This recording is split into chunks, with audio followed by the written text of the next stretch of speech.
Da domani ufficialmente in zona gialla, il ministro Speranza avverte: non è un liberi tutti. Le scuole disorientate dopo l'ordinanza regionale che rende facoltativa la presenza. Contagi stabili in Calabria, ancora 4 decessi.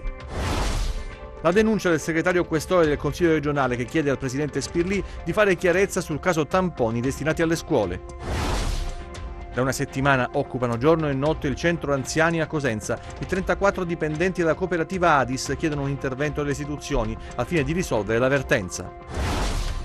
Ritrovato il 90% delle armi rubate in un negozio a Cosenza. Il furto con spaccata ieri mattina in un'armeria di Piazza Loreto. Proseguono le indagini. A 24 ore dalla chiusura del mercato ufficializzato un Bakogu, il Cosenza, reduce dal successo sull'Entella, alle prese con le ultime operazioni. Regina in campo domani sera contro la Salernitana.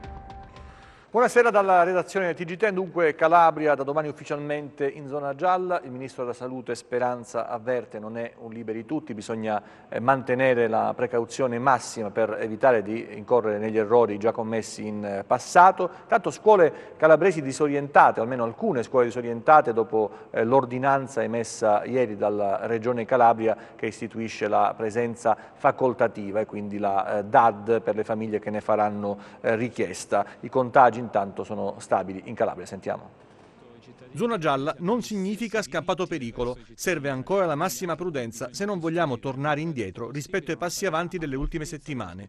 Non ce ne sarebbe bisogno, ma il Ministro della Salute Speranza ribadisce un concetto fondamentale: il nuovo spiraglio di libertà concesso da alcune regioni, tra cui la Calabria, non autorizza comportamenti sconsiderati. Il rischio che la curva del contagio torni a crescere c'è, visto che in questo momento la Calabria non ha di certo debellato il virus, che anzi circola in diverse aree e si propaga con un ritmo abbastanza sostenuto. Dopo l'impennata post-festività si vive una fase di incremento stabile dei casi positivi. Diminuiscono, seppur lentamente, di settimana in settimana i ricoveri nei reparti Covid e nelle terapie intensive e resta costante il numero delle vittime quotidiane, segnalate 2 a Cosenza, una donna del 31 di Cassano allo Ionio e un uomo del 37 di Cogliano Rossano. Ma abbassare la guardia potrebbe consentire al virus di riprendere vigore proprio ora che, seppur lentamente, si procede con la immunizzazione della popolazione. In Calabria sono state effettuate 41.484 tra prime e seconde inoculazioni, il 66,2% rispetto alle dosi ricevute. Le operazioni sembrano procedere con un ritmo decisamente migliore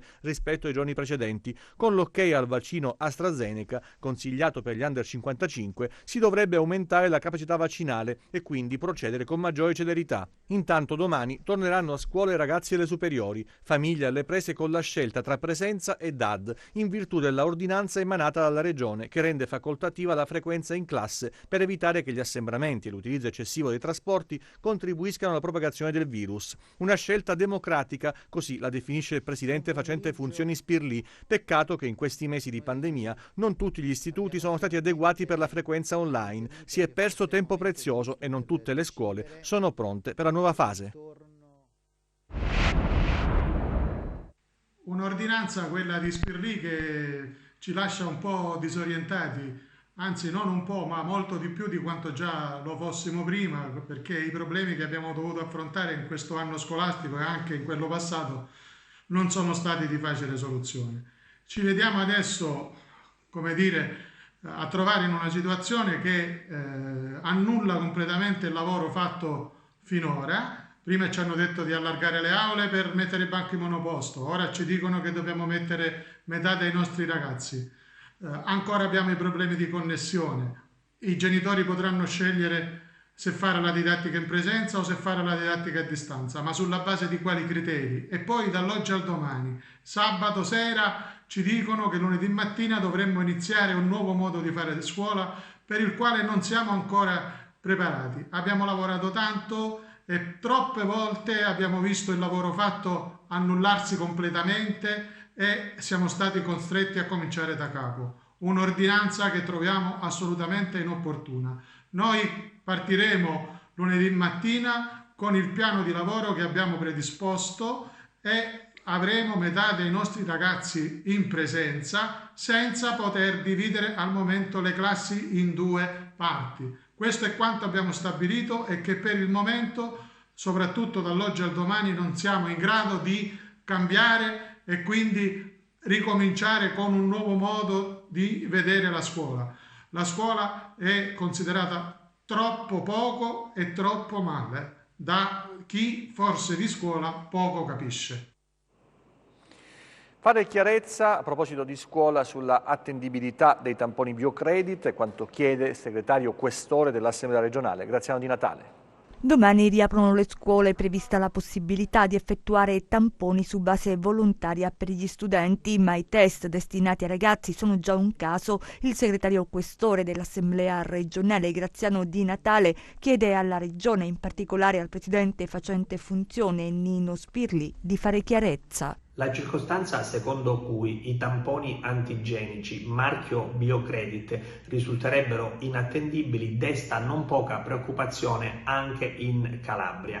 I tamponi sono stati acquistati dal commissario per l'emergenza nazionale Arcuri e distribuiti alla Protezione Civile e nelle scuole calabresi per effettuare lo screening sin dal mese di dicembre. Questa mattina ho scritto al presidente facente funzione della Regione Calabria per chiedere spiegazioni. I calabresi hanno diritto di conoscere se si sono sottoposti ad un esame valido o meno, ma soprattutto abbiamo tutti il diritto di avere una certezza per quanto riguarda la ricostruzione di quella che è la catena di contagio e soprattutto di quello che è il sistema di prevenzione, perché questa circostanza rende sicuramente inattendibile ed inefficiente un sistema che dovrebbe invece garantire ai nostri cittadini sicurezza.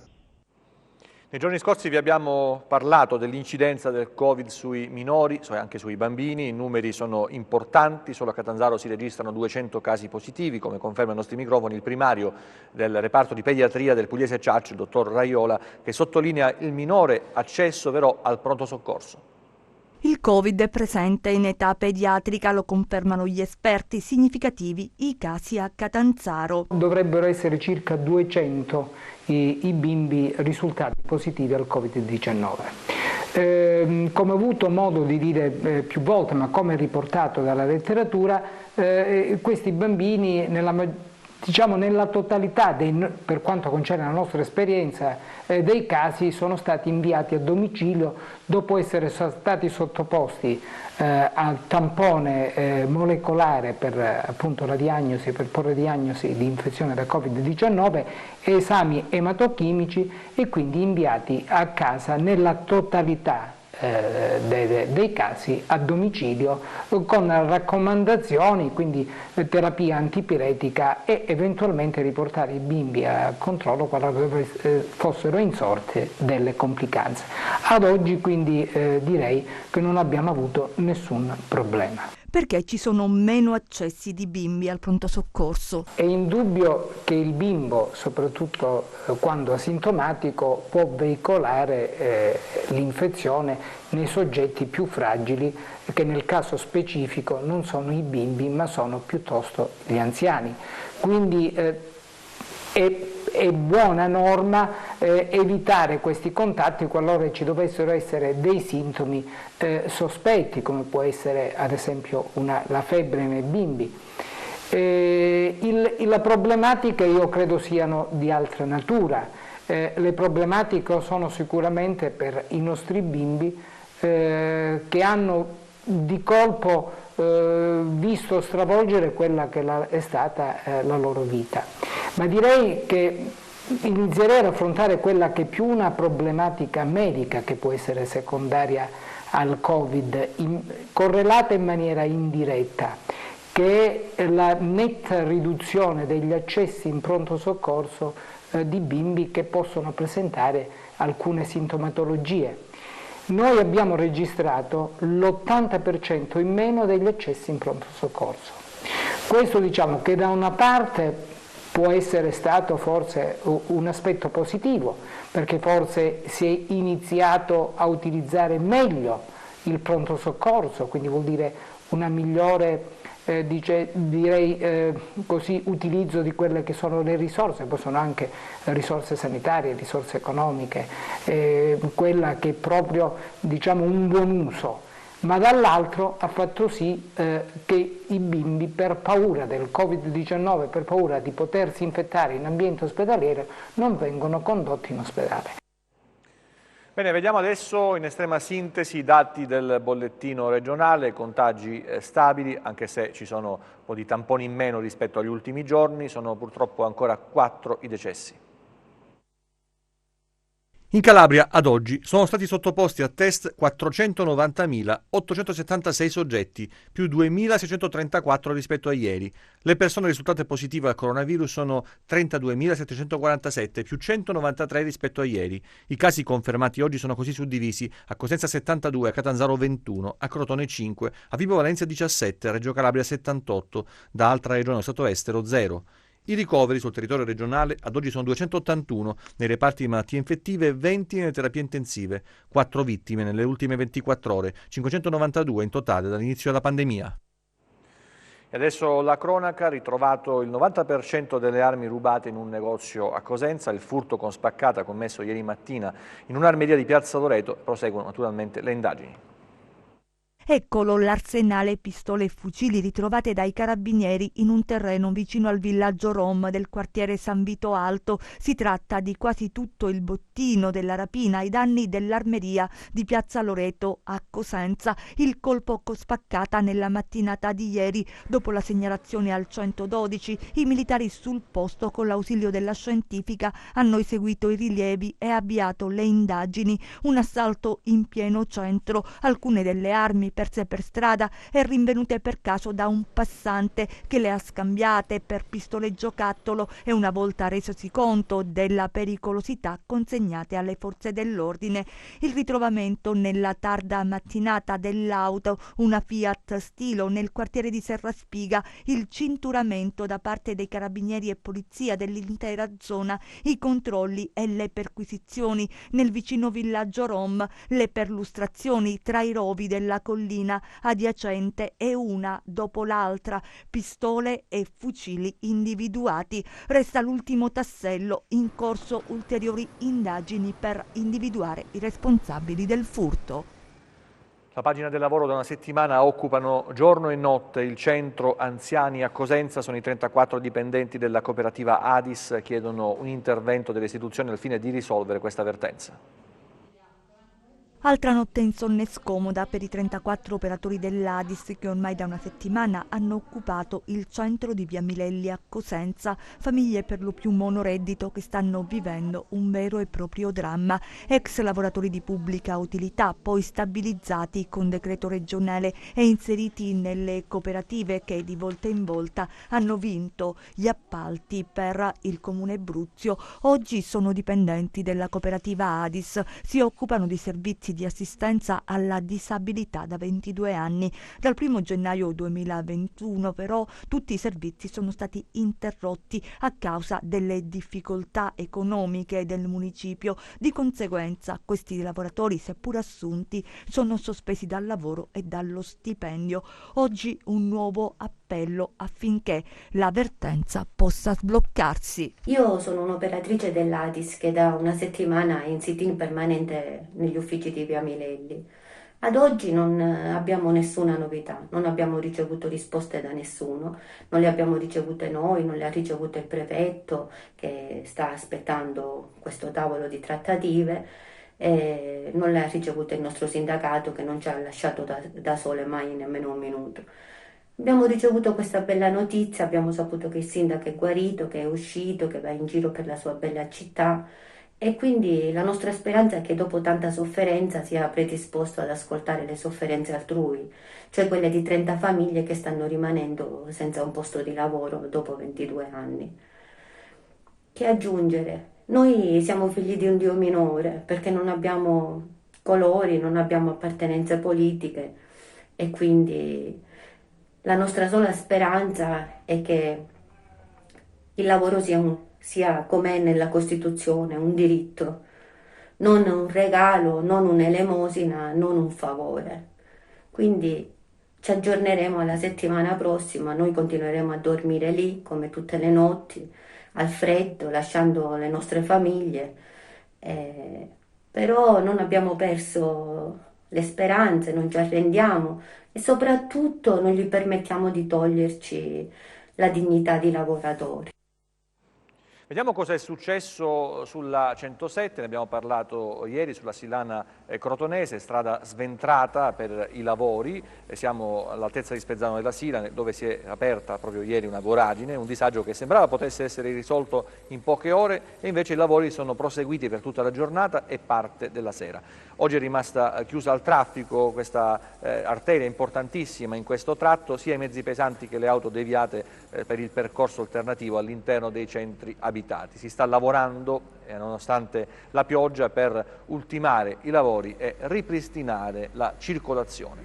E adesso lo sport con la Serie B in particolare. Intanto è andata male in Serie A il Crotone, che ha perso per 3-0 in casa contro il Genoa, resta ancorato all'ultimo posto a 12 punti la squadra di Stroppa. Per il Cosenza invece una boccata di ossigeno nella gara dell'Entella che abbiamo raccontato nelle edizioni di ieri, 3 punti importanti, fra l'altro che arriva in un momento strategico per le squadre di Serie B, a 24 ore dalla chiusura del calcio mercato. Bisogna decidere cosa fare negli ultimi movimenti di mercato, e invece c'è chi deve ancora giocare come la Reggina, che affronterà domani sera la Salernitana in una gara molto attesa, sia per quanto avviene in testa alla classifica ma anche per le zone più basse della graduatoria. Intanto Roberto Occhiuzzi si coccola tutti i suoi giocatori che hanno reso possibile questa importante vittoria sul campo della Virtus Entella. Un successo che rilancia il Cosenza, al momento fuori dalla zona play-out, in una fase delicata a poche ore dal termine del lungo mese di calciomercato. L'impatto di Luca Tremolada sul rendimento dei lupi è evidente. Mister Occhiuzzi può contare sul suo estro e attende che Trotta e Mbakovu, appena ufficializzato, entrino in condizione per offrire il proprio contributo. Intanto però non lesina complimenti a Ettore Liozzi, generoso come sempre e decisivo a Chiavari. Ma io i ragazzi che ho a disposizione li lavoro tutti al 100%, fanno parte di questa famiglia sempre, fin quando sono qua. Ettore, ragazzi, io ho dato sempre fiducia perché, ripeto, a cuore i compagni hanno fiducia in lui, è uno che in campo mette l'anima, lavora su palle sporche. Oggi è stato bravo ad andare ad occupare l'area, forse a venire a essere su alcune situazioni a legare meno il gioco, ma ad allontanarsi dal gioco. A volte se ti allontani dal gioco ti trovi in area, quindi lui ci sta lavorando su questo, quindi sono contento per lui. Reggina alla finestra in attesa di affrontare la Salernitana nel posticipo di domani sera di scena al Granillo. Questo per quanto riguarda il calcio. Attenzione anche al meteo, vediamo cosa ci dicono gli esperti meteo in Calabria. Domani ci sono diverse aree della Calabria, soprattutto nel Tirreno centro settentrionale, che saranno con la zona arancione di allerta, questo per quanto indica la Protezione Civile.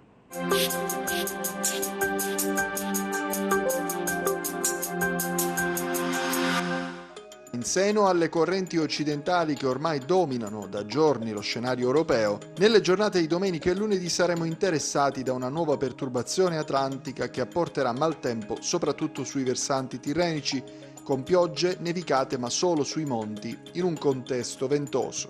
Domani irregolarmente nuvoloso sui versanti tirrenici e zone interne, dove in particolare sul Cosentino saranno possibili ancora piogge, anche sotto forma di rovescio sparso, con nevicate inizialmente a oltre i 1400 metri, ma in lieve rialzo nel corso della giornata. Altrove da parzialmente nuvoloso a nuvoloso, con eventuali fenomeni occasionali e di breve durata. Temperature stazionarie. Passiamo a mari e venti. Domani venti ancora dai quadranti occidentali, ma con una componente maggiormente meridionale. Stato dei mari invariato rispetto al giorno precedente, quindi Mar Tirreno ancora molto mosso e Ionio mosso. Per ulteriori approfondimenti vi rimando al sito www.meteoincalabria.com e alla nostra pagina Facebook Meteo in Calabria. TG che finisce qui, ci vediamo nelle prossime edizioni, grazie per la vostra attenzione, arrivederci, buona serata.